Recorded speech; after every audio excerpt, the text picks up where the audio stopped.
Megan Miller, how you doing today? I'm doing well. How are you, Joey? Megan, I'm doing great. I kind of want to know this before we really get into anything too serious. And the first question I have is do you have any sort of like just a silly, mindless physical challenge that you tend to kind of do in life? Like just it makes no sense, and it's just something when the opportunity presents itself. Like I'm going to see if I can do this.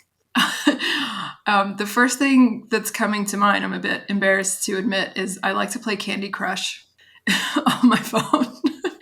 It's completely mindless. I don't know if you've ever played, but you're just sitting there trying to match up candies and watching them puff into nothingness, and it's just a nice way to kind of relax and take my mind off whatever it might be on. All right. Well, that's definitely you got to keep the brain stimulated, right? You got to keep it moving. I think that helps.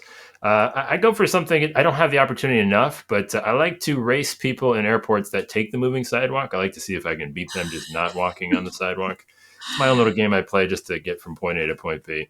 Yeah, I don't it's know a good why, one. but this is one of those things. Well, so the thing I find interesting, right, is because sort of where you're located in the world of insurance, it feels like you probably hear a lot about. At least I know I've heard a lot about recruiting and perpetuation and all of those things, right? And yet I don't know the level of if the level of enthusiasm matches the problem, right? As like it feels like we're sort of challenging ourselves maybe unnecessarily in terms of sort of the effort we put into with risk management programs and things that are now becoming available or maybe more widespread. What are you? How do you sort of see that in terms of the response and sort of that give and take between the industry and their ability to sort of see these new programs and help sort of get them going across the country? Yeah, I think it's still a challenge. You hear these numbers that so many people in the industry are going to retire in the coming years, and we're going to have a talent crisis and this war for talent.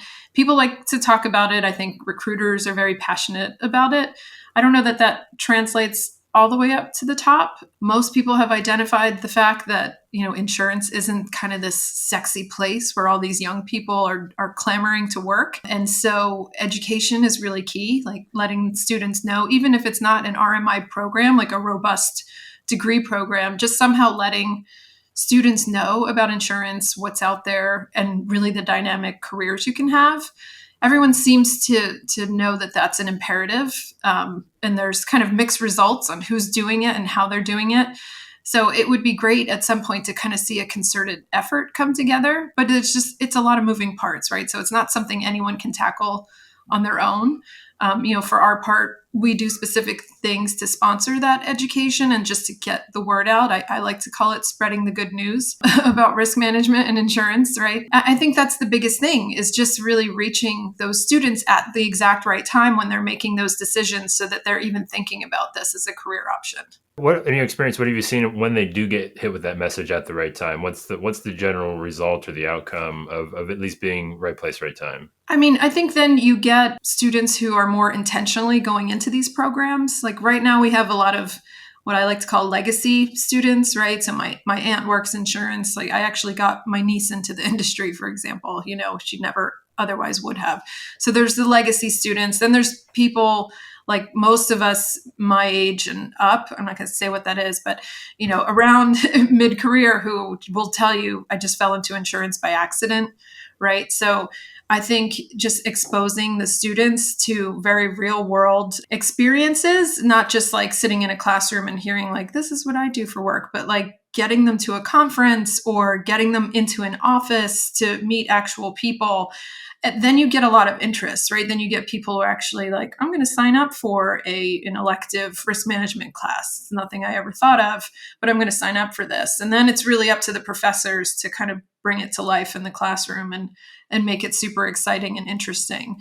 But we do now see, I think we see a lot more students that are intentionally going into it that, through certain efforts wouldn't have otherwise heard about what a great career opportunity it is. You'd mentioned sort of a lack of a concerted effort like across the board. Is there one sort of line that you could draw like from end to end that might help sort of organize things and pull it together a little bit tighter? Well, I think there's a lot of disparate organizations trying to do similar things, and that a lot of it's nonprofit based, right? And I work at a nonprofit now, but I'm not a career nonprofit person. I worked in the industry for about 16 years. You get people, small groups that are passionate about a cause, but there's no way to kind of integrate those efforts. Like Spencer Educational Foundation, where I work, for example, isn't going to go and acquire other organizations that are doing similar things. So, what we try to do is just sort of partner where we can. So there's this great program called Invest, where they're actually bringing curriculum to high schools. And Huh? that's a really great place, before students are even making that selection of where they're going to college.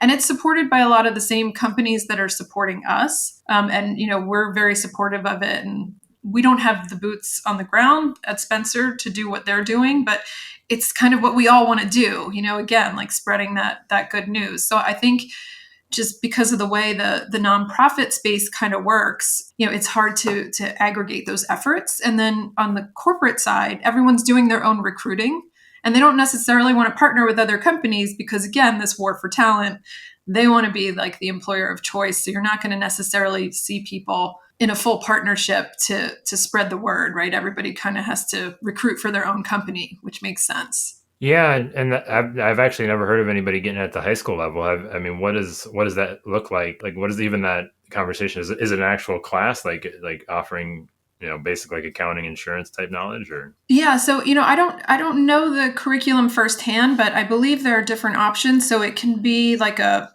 something where a volunteer teacher goes into a high school classroom maybe like 3 times over a semester. It's something as simple as that versus, it's an actual full on class where they're spending like time there once a week with the students. And the content, it's talking not so much the technical aspects, but again, like what are the career opportunities, why is it important, kind of insurance on that broad level that we in the industry all know, like insurance makes the world go round, right?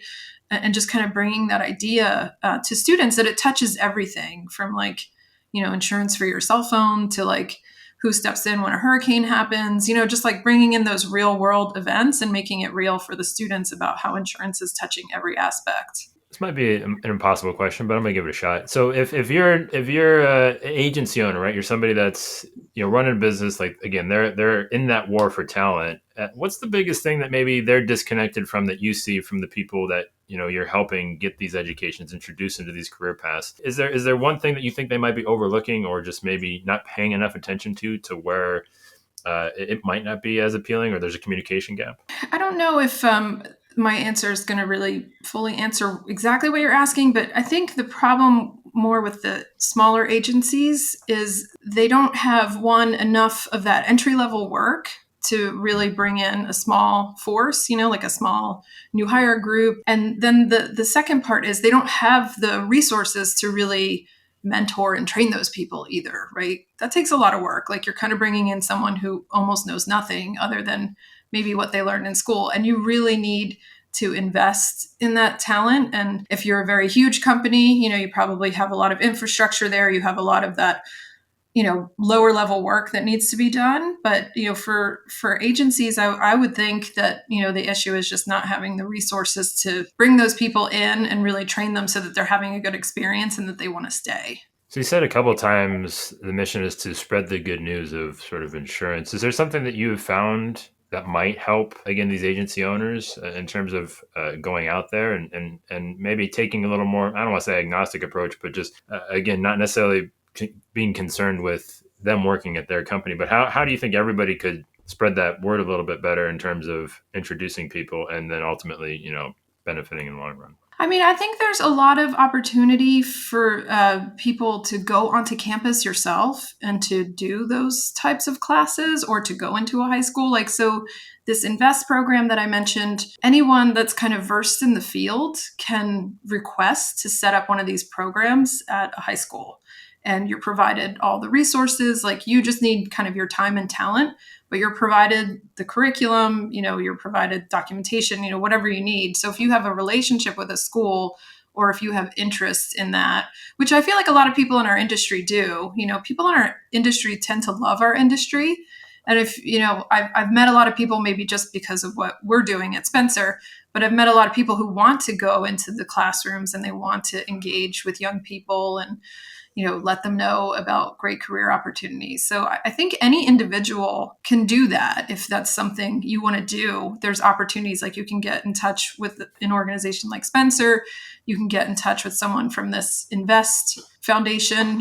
There's different things. And if you have a relationship with a local high school or with a local university, you can get directly in touch with them too. And there's a lot you can do just kind of ad hoc with an individual school as well. Do you have any sort of suggestions if somebody did want, again, sort of take that approach? And it sounds like it's, pretty flexible in terms of, you mentioned like, even just a couple times, two or three times, quarter, semester, whatever, however they're measuring school these days. Is there anything that any advice that you would give in terms of like how to start, how to get started, maybe some ways to be successful in reaching out and being involved? Yeah, for sure. Like I said, I mean, we're happy for people to reach out to Spencer. So what we specifically do, we provide funding to universities so that they can bring a risk manager onto campus. And usually that's like a 1 to 3 day thing, and that's it.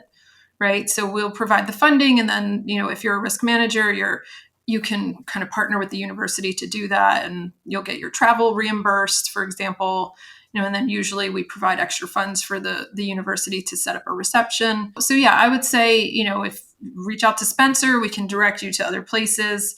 Or again, like if you have any kind of relationship with a local university, usually it would be the business school where these programs make the most sense and reside. So if you can find the dean of the business school, or if you can find a business college, that's local to you, if the more organized you can be, if you come with a plan, universities tend to be pretty receptive to that. They want their students to be exposed to as much as possible. Now, I mean, on the actual end product of like getting somebody into these programs, I've obviously met individuals that have come through, like you said, everybody has their own internships programs or whatever, but what have you seen in terms of just the quality of people coming into the industry that have had a little more organized and structured sort of environment to be introduced into insurance versus like you said, the most of us that are here now, mid-career, I try not to be in here, but here I am. Or they've been in it from a family perspective, or just again, it fell into their lap. Have we? I would hope to say that we've increased the level of quality in terms of people and their preparedness. But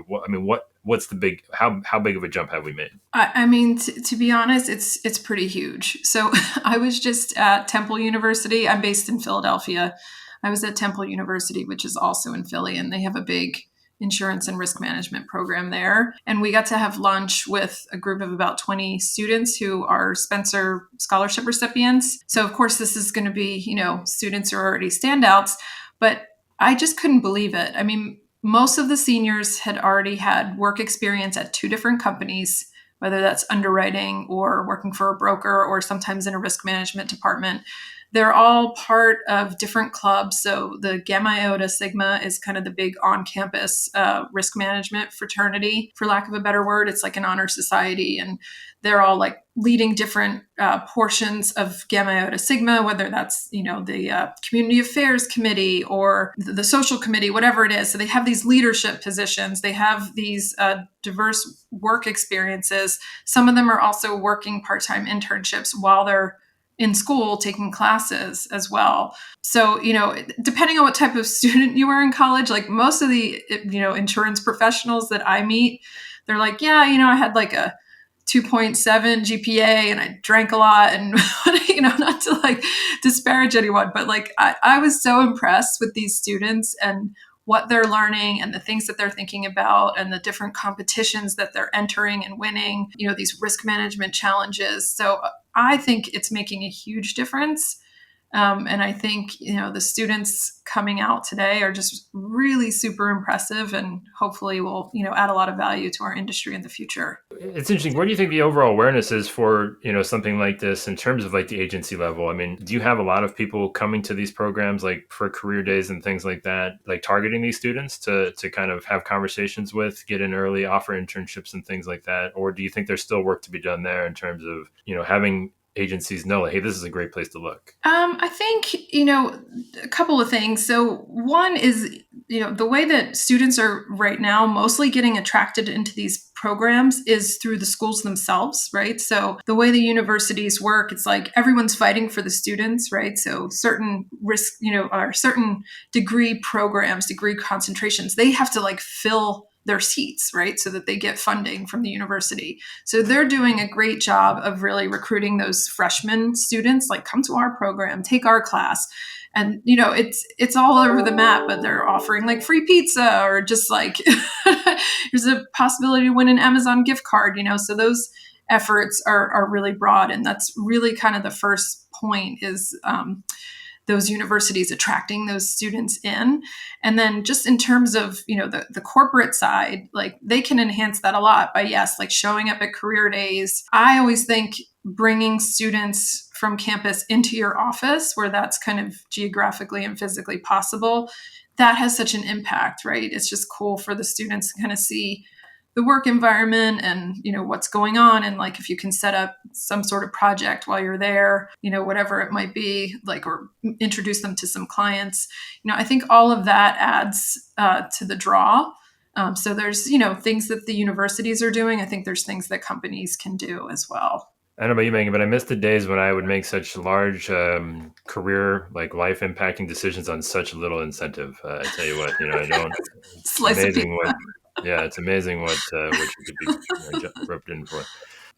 What's the best that you've seen, I guess, in terms of people coming in and sort of putting on a good dog and pony show, like making good relationships with the students, is, again, like you said, opening their doors in some way, doing, like, I don't even know if like an open house or something to get these kids interested. Have you seen anything crazy like that to where it's a little outside of the box of what the traditional recruitment process has been like? Yeah, I think there's a couple of companies, and I don't want to misspeak, but I believe it was Hartford and or Munich.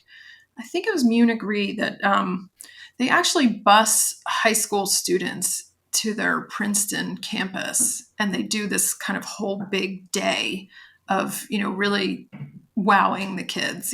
So and they put them through again some sort of exercise. So I think they have to like complete a policy or something. They have to just kind of do something like a bigger project where they all have to work together, and there's multiple people in the organization that they have to go and see. And of course, they try to roll out the red carpet as much as possible, providing lunch and swag bag and goodies and stuff. And that to me is just so cool. And because those students aren't going to come work at your company next year, right? They're high school students. So it's just really great to have that awareness generation. And then hopefully, 4 years later, when they are coming into the industry, they'll think, if there's an offer from Munich Re, obviously they're going to remember that program and like what a great company it was and what a great experience they had. So that's kind of one that, I think goes above and beyond. The other thing that's really cool that a lot of companies are doing, and I know Aon has a big stake in this, is a apprenticeship program. So they're taking students who are past, like have a high school degree or a GED or equivalent, and they're putting them to work, again, kind of those entry level, like data entry type positions. And then they're paying them to go to school 1 day a week. And so while they go through 2 years of this, they're getting the work experience, but at the end of 2 years, they also have an associate's degree, which I just think is super cool. So that's neat. It's not just Aon doing that. It's a lot of different companies, but Aon has made a really big investment in that apprenticeship program. And those programs are super common in Europe, not so much here. So I just think it's great to see that, that we don't necessarily need all 4-year degree people working in our industry, right? And if you can get those students in early, then they can kind of keep going to school part-time and get their 4-year degree so they can keep going in the organization as well. If you had to give, again, agency owners like one thing to walk away from in terms of like impactfulness, in terms of whether it's investing or just dedicating time to sort of that next generation, the influx of talent, to sort of position themselves in the industry better, what's the one thing that really stands out to you that you think everybody should at least have on their mind? I mean, I think even if you're not the type of person that has any interest in teaching or mentoring or even being involved, I think if you have an opportunity to talk with students, you should take it because you're going to be really impressed. You're going to be kind of pleasantly surprised by these students. And I think whatever you can share about what you love about your job in whatever forum, to these young people, I just think that that goes a long way for the entire industry. All right, Megan, I got three more questions for you. And the first one is, what's one thing that you hope you never forget? I really, so I have four kids and they're 8, 6, 3, and 1. And everyone says, it's so hard right now because I have four little kids and it's, gets really stressful. Everyone says when they're older, like you wish you could bottle up that time. So I just wish I could like actually remember like what it feels like to be in this moment, to somehow have that like bottled up. So I don't know, maybe that's just like videos on my iPhone that I can look at later. But that's really it, just really remembering those good moments and what the kids are actually like when they're these young ages. I definitely can relate to that, Megan. Now, on the other side of that, what's one thing that you still have yet to learn? I think just navigating relationships, you can never stop learning how to listen better and deal with people better and deal with challenging situations better. So I think in general, just continuing to hone that emotional intelligence. I just had a parent teacher conference this morning talking about my 6-year-old who's in kindergarten and talking about that emotional intelligence and how to support their emotions. And like they're learning things in school now that, I didn't learn when I was 6 years old, right? You're just on the playground trying to figure it out in whatever way possible. So I love that that's being taught at the school where my kids are going. And I think even as a grown-up, I still have a ton to learn in that area about emotional intelligence and just being empathetic to other people. All right, Megan, last question. If I were to hand you a magic wand of sorts to reshape, change, alter, speed up really any part of insurance, I might have a guess of where it's going. But what is that thing? Where is it going? And what is it doing? Yeah, I mean, I think just the magic wand would just get rid of the stigma that surrounds the industry, right? So I think insurance, for many reasons, has gotten a bad rap over time, right? And it's just not something that a lot of people who don't know a lot about it think of favorably, right? It's kind of like a necessary evil in most individuals' lives, whether it's car insurance or health insurance or whatever. And let's face it, I mean, especially health insurance in this country, we've all had horrible experiences, right? It's just not fun. So I think that would, the magic wand would just kind of open a lot of eyes to the broader insurance picture and how it is really helping society. Megan, this has been fantastic. I'm going to leave it right there. Thank you so much.